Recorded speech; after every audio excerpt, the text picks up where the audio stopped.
So in this video, we are going to examine the math that's involved in determining how many courses of ice and water are required at the eaves of a residential roof replacement, especially when the regional building code requires it so. Now, if you don't already know, ice and water barrier is an adhering underlayment that is applied directly to the plywood decking or the OSB decking. It is commonly installed to prevent ice damming from getting inside the home, and a lot of regional building codes around the Denver metro area and above 7,000 feet in the El Paso County area require it on their re-roof guidelines. But sometimes mistakes are made when you're trying to factor in how many courses of ice and water are required from your eaves. If you don't know the math, you might make a mistake. So this video will show you how to do the math and properly calculate how many courses of ice and water you will need at the eaves, as well as some other important information. So let's take a quick look at the vocabulary involved with determining everything that we are talking about.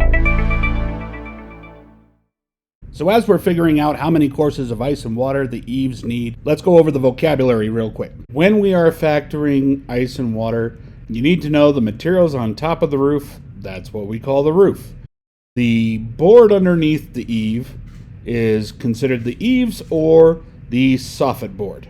Then you have the exterior wall, which is the wall of the home that is exposed to the elements. Then you have the interior wall, which is also known as the warm wall. And this is called the warm wall because either the sheetrock or the plaster, whatever the home has, that is on the interior of the home that is exposed to its heating system, that's why they call it the warm wall. The difference between the warm wall and the exterior wall most typically is a difference of 6 inches, and this is important because this is going to come back when you start to do the math to determine how many courses are needed at all eaves.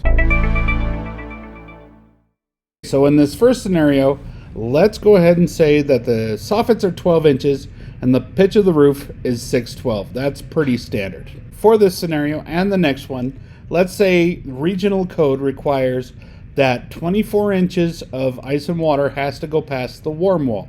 Now, when code talks about 24 inches past the warm wall, initially they are talking about the footprint.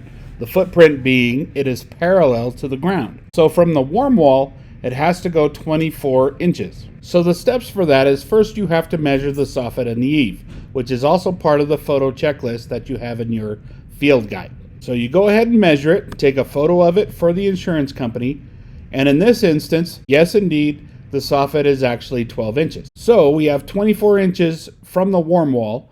Now we've measured 12 inches from the exterior wall, and then of course you have to add the 6 inches of the wall between the exterior wall and the warm wall. So when you add that up, we have 12 inches of soffit, we have 6 inches of the actual wall, and we have the 24 inches required from the inside of the warm wall. That means this is the point on the roof where code requires us to have ice and water installed to meet the code. The next step is you have to take your 42 inches total and multiply that by the pitch conversion. So in this first scenario, let's say the pitch is 612. The conversion for 612 is 1.12, and that conversion table is actually also in the back of your field guide. So if you take your 42 inches required and you multiply it by 1.12, you come up with 47.02 inches to meet the code.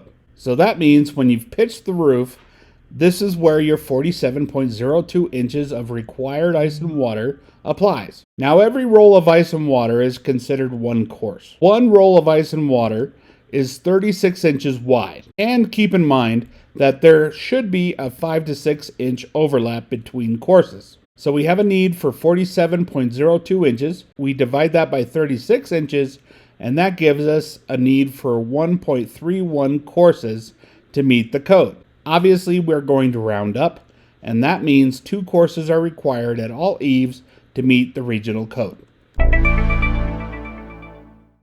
Okay, so in this next scenario, number 2, we're going to examine a roof that has no soffit and has a very steep pitch. So again, let's say the code requirement is 24 inches past the warm wall. So again, we have a footprint of 24 inches, which requires our ice and water to reach this point on the roof. Again, our wall is 6 inches, and since there is no soffit, our soffit is measuring at 0. For this scenario, let's say the roof is pitched at 12/12.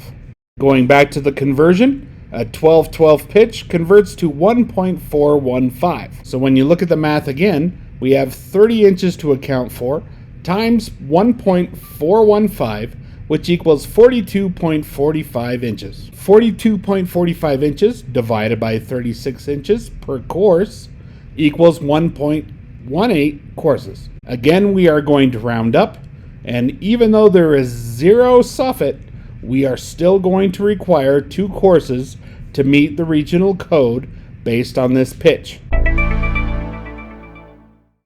Just as a reminder, there is a page that talks about ice and water factoring in your sales and business development field guide. But here's a basic guideline that I call the 6607 guide. If the home has 6 inches of soffit, it's going to require 2 courses. If the house has a 6/12 pitch, it's going to require 2 courses. If there's 0 inches of soffit, that means anything greater than a 7/12 pitch is also going to require 2 courses. If the soffits are less than 6 inches, it may only need 1 course if the pitch is 7/12 or less. But as always, still do the math to make sure you got it right. So the last thing I'm going to go over in this video is when you have a dormer or any part of the roof that is a patio covering, like over a front door or possibly a back door patio. Now, if a dimension report is involved in the job, clearly you'll have the square feet that you need to add into your calculations as to how much square feet is going to be required to do the job to code. But for the sake of learning, let's just say you don't have that dimension report.